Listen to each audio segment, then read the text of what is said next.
오늘은 골프채 피팅의 단골 메뉴라고 할 수 있는 스윙 웨이트에 대해서 말씀을 드리려고 합니다. 우리가 스윙 웨이트 그러면은 뭐 골프채 살 때 보면 D0, D2 무게에 대한 이야기입니다. 그래서 이 스윙 웨이트는 일단 정의를 하자면 골퍼가 느끼는 골프채 무게의 감입니다. 그래서 스윙 웨이트를 높게 만들면 골퍼가 무겁게 느끼고, 가볍게 만들면 골퍼가 가볍게 느끼는 거죠. 그래서 모든 클럽, 드라이버부터 우드, 아이언, 스윙 웨이트를 동일하게 만들면 동일한 무게감을 느낄 수 있다. 이거는 이론인 거고요. 말은 그렇게 할 수가 있죠, 이론적으로. 근데 실제로는 스윙 웨이트를 동일하게 맞췄지만 느낌은 다릅니다. 그게 현실인 거예요, 실제. 그럼 왜 그런 문제가 생기느냐? 자, 이 웨이트라는 건 이제 무게잖아요. D0, D2, 스윙 웨이트 다 무게에 대한 이야기인데, 이 스윙 웨이트 이론을 만든 사람들이 잘못 만들었느냐? 그거는 아니에요. 그럼 왜 그렇게 이론과 실제가 다를까? 그거는 아주 단순합니다. 시대가 변했다는 거예요. 이 스윙 웨이트의 이론이 만들어지기 시작한 거는 1920년대예요. 그때부터 이제 스윙 웨이트의 그런 무게감이 생긴 거고, 그리고 1950년도 와서 이 스윙 웨이트 지금 보시는 이 장비가 만들어지기 시작했죠.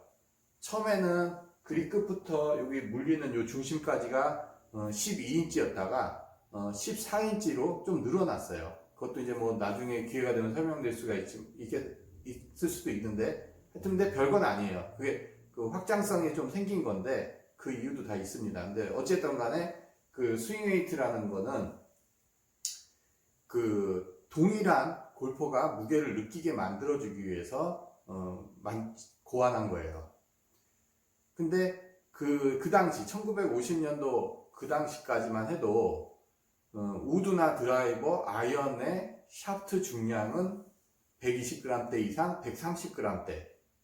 그러니까 거의 130g 플러스 마이너스 막 굉장히 무거웠어요, 지금에 비해서. 그러다 보니까 지금 근데 드라이버나 우드를 130g, 120g대 쓰는 사람은 없죠. 보통 아마추어들은 드라이버나 우드 다 50에서 60g대 정도 쓰니까 40g 쓰는 사람들도 있고, 그러다 보니까 예전에는 아이언이나 드라이버, 우드를 샤프트 무게를 다 동일하게 했기 때문에 그래서 스윙 웨이트 개념을 D0를 만들어 놓으면 그러니까 전 세트를 D0를 만들어 놓으면 똑같이 느꼈다는 거예요. 근데 지금은 아니라는 거죠. 지금은 아이언을 뭐 스틸로 95g대 쓰시는 분도 있고, 그리고 뭐 카본으로 60g대, 50g대 쓰시는 분도 있고, 뭐 드라이버 아까 말씀드린 50g, 40g 다양하게 쓰고 있죠. 그러다 보니까 이 스윙 웨이트를 동일하게 맞췄을 때 골퍼가 느끼는 무게감은 동일할 수가 없다는 겁니다.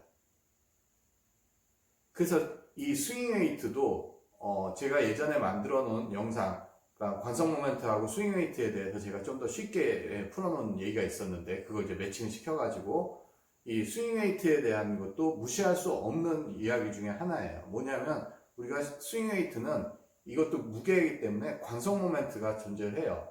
그래서 보통 이제 스윙 웨이트는 1차 관성 모멘트, 이렇게 똑바로 이렇게 수평을 맞춰놨을 때 무게와 이렇게 수직으로 놨을 때 무게. 그래서 이 두 개 1차 관성 모멘트에서 이 스윙 웨이트는 역할을 하는데, 그럼 이제 좀 더 뭐 쉽게 말씀드리면, 스윙 웨이트가 어느 때 골퍼한테 일단 딱 느끼냐면요, 우리 스윙에서 스윙할 때 전환 동작이라고 그러죠. 백스윙 탑에서 다운스윙으로 전환할 때, 요때 스윙 웨이트를 느낍니다, 골퍼는. 그래서 요때 스윙 웨이트를 어떻게 맞춰 놓냐에 따라서 골퍼가 무겁게 느끼기도 하고 가볍게 느끼기도 하는데, 문제는 백스윙에서 이 전환하는 동작의 타이밍을 스윙 웨이트가 맞춰주기 때문에, 우리가 이런 경험도 하셨을 거예요. 그냥 납테이프 하나를 헤드에 딱 붙였는데 공이 휘던 게 똑바로 가기도 하고, 아니면 똑바로 가던 게 휘기도 하고, 바로 이 전환, 백스윙 탑에서 다운스윙 할 때 전환의 이 타이밍을 이 스윙 웨이트가 만들어주고 있기 때문에 나타나는 현상입니다. 근데 이 스윙 웨이트는 좀 더 과학적으로 접근을 하면, 통계적으로 접근을 하면, 실제 그 골퍼의 필링하고 감하고 가장 큰 영향이 있는 거고, 방향이나 거리에는 영향이 그렇게 많지는 않다 그래요. 분명히 영향이 있어요. 제가 아까 말씀드렸듯이 1차 관성 모멘트가 작용을 할 때, 전환을 할 때 그때 영향을 주기 때문에 그 타이밍에 영향을 줘서 방향 거리에 분명히 영향이 있습니다. 근데 어쨌든 간에 내가 몸을 뒤틀 때, 반대 방향으로 뒤틀 때 이 스윙 웨이트에 따라서 모든 리듬 타이밍이 달라지기 때문에 샷도 뭐 감도 다 차이가 있는 거예요. 그래서 스윙 웨이트를 절대 무시할 수는 없어요. 그러면은 우리가 그 클럽을 만들 때 요즘에 유행하는 MOI, 관성 모멘트, 그건 뭐냐면 2차 관성 모멘트예요. 밑에서 공을 때릴 때 나타나는. 그래서 스윙 웨이트를 아이언 세트를 예를 들어서 뭐 5번부터 피칭까지 디제로 다 똑같이 맞춰놓고 나면 분명히 1차 관성 모멘트에서는 느낌이 비슷할 수가 있어요.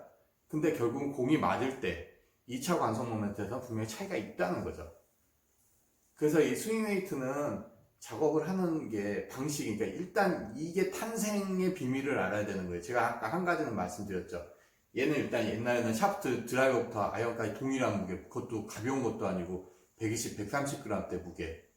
또 하나가 뭐였냐면은 이 그립 무게예요. 그립을 옛날에는 52g, 130, 120에 52g을 기준으로 스윙 웨이트가 탄생을 한 거예요. 이론이. 근데 요즘은 어떻게 했어요? 그립도 30g대도 있고요, 25g대도 있고, 50g대, 55g대 다양해요, 이것도. 그러니까는 스윙 웨이트로만 클럽의 어떤 스펙을 표현하기는 굉장히 한계가 있는 거죠. 근데 골퍼들 입장에서는 기성품들이 보면은 아직도 스윙 웨이트 5번부터 피칭까지 D0, 9번까지 D0, 피칭은 D1 뭐 이런 식으로 만들어내고 있으니까 마치 그게 정답인 것처럼 생각을 할 수가 있어요. 그러니까는 여기에서 스윙 웨이트가 달라지면 이거 잘못 만들어진 클럽 아니야? 이렇게 생각을 할 수가 있는데, 기성품 역시도 샤프트 무게 다 다르게 쓰죠? 그립 무게 다 다르게 쓴다고요. 그럼 이 스윙 웨이트가 같을까요? 차이가 있다는 거예요. 그래서 아까 스윙 웨이트가 그립이 52g짜리가 빠진 상태에서 D0를 만들어 놓고, 만약에 그 빠진다는 표현이 뭐냐면 뭐 40g대 쓸 수도 있고 이러면은 우리가 생각하는 D0의 느낌이 아닌 거예요. 그러면은 백스윙 탑에서 전환할 때 1차 관성 모멘트가 발생할 때도 또 다르게 반응한다는 거예요. 그래서 제가 스윙 웨이트에서 제가 만들어드린 클럽을 갖고 이제 골퍼들이 질문하는 경우가 있어요. 이거 스윙 웨이트가 몇입니까? 그럼 말씀드리기가 굉장히 껄끄러워요. 재보면 스윙 웨이트가 다 틀리거든요. 그 일정을 하지도 않아요. 조금씩 이게 뭐 D0, D0 반, D1 이렇게 가는 것도 아니에요. 왜 그러냐면은 아까 설명드렸듯이 중요한 건 1차 완성 모멘트도 있지만 이게 좀 틀어져도 밑에서 칠 때 이게 리듬 타이밍을 일정하게 맞춰주고 헤드가 똑바로 들어오게 만들어준다면 방향하고 거리감은 커버가 되기 때문에 이걸 어떻게 딱 디제로로 똑같이 만들어서 이렇게 드리스기가 참 그렇다는 거죠. 그러면은 어떻게 보면 디제로 골퍼 입장에서는 5번부터 9번까지 디제로 피칭 D1이 제대로 만들어진 클럽이다라고 확신을 갖고 있다면, 제가 스윙 웨이트를 다 다르게 만들었다면 그거는 잘못된 클럽이라 생각할 수 있죠. 사실 예전에 그랬어요. 예전에 미국에서 저희 큰아버지가 채를 만들어서 그때는 그립만 안 끼고 보내줬었어요.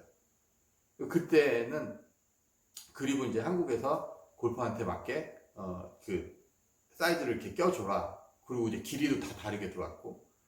근데 그때 당시에는 클럽을 딱 스윙 웨이트를 재보면 스윙 웨이트 자체가 안 맞아요. 그래서 그때도 그런 일이 많이 있었어요. 이건 손님한테 채를 팔았는데 하시는 말씀이, 채는 뭐 잘 모르겠는데 어쨌든 간에 스윙 웨이트가 안 맞는다, 이 채는. 그래서 잘못된 클럽이라 하더라. 잘못 만들어진 클럽이라 하더라. 근데 지금 제가 이 말씀을 드리는 것도 이 영상을 처음 보시는 분들은 무슨 말인가 할 거예요. 근데 제 영상을 쭉 봤던 분들은 하고 이해를 하실 거예요. 이게 어떻게 한 번에 설명할 수도 없는 일이고, 그 전에 막 90년도에 막 이럴 때 뭐 피팅에 대한 아무 그런 게 없고 그때는 오로지 스윙 웨이트면 디제로. 예. 그래서 심지어는 어떤 골프샵 사장님은 디제로가 나오는 클럽이 정답이다라고까지 말씀하시는 걸 제가 들은 적이 있어요. 그만큼 스윙 웨이트가 디제로가 답이었던 거죠. 근데 요즘은 이제 골퍼들의 생각이 많이 깨지기 때문에 제가 이런 말씀을 드려도 하고 이해를 할 수가 있는 거죠. 그래서 이 스윙 웨이트라는 건 분명히 골퍼의 느낌, 스윙 느낌에 영향을 주고 진짜 그 조금의 차이인데도 큰 결과를 만들어내요. 그래서 절대 무시할 수가 없어요. 스윙 웨이트라는 개념은. 그런데 또 반대로 권속 모멘트라는 개념도 무시할 수가 없죠. 그러다 보니까 아까 말씀드린 골퍼가 디제로가 정답이다라고, 모든 클럽이 디제로가 정답이다라고 말한다면 할 말이 없는 거예요. 왜? 기성품들이 다 그렇게 만들고 있으니까. 예. 그럼 기성품들도 왜 그렇게 만드냐? 뭐 이유가 있겠죠, 그 사람들도. 근데 제가 지금 말씀드렸듯이 이 장비가 태어나고 만들어진 이론의 배경을 알면 이제 좀 이해가 되실 거예요. 이 장비는 1950년도에 만들어졌고, 그때는 샤프트, 드라이버, 우드 아이언은 다 같은 무거운 것이었고, 그립은 50g대를 써가지고 디제로를 만들었다는 거죠. 그래서 지금과는 완전히 체의 스펙이 달랐다. 그러니까 지금 분명히 골프채가 많은 변화가 생겨 있는데 아직도 옛날 방식으로 측정을 해서 디제로가 맞냐 안 맞냐 한다는 거는 좀 재밌는 일이라는 거죠. 그래서 뭐 요런 내용도 있다는 거 참고하셔서 골프의 재미를 좀 더 즐겁게 하셨으면 합니다.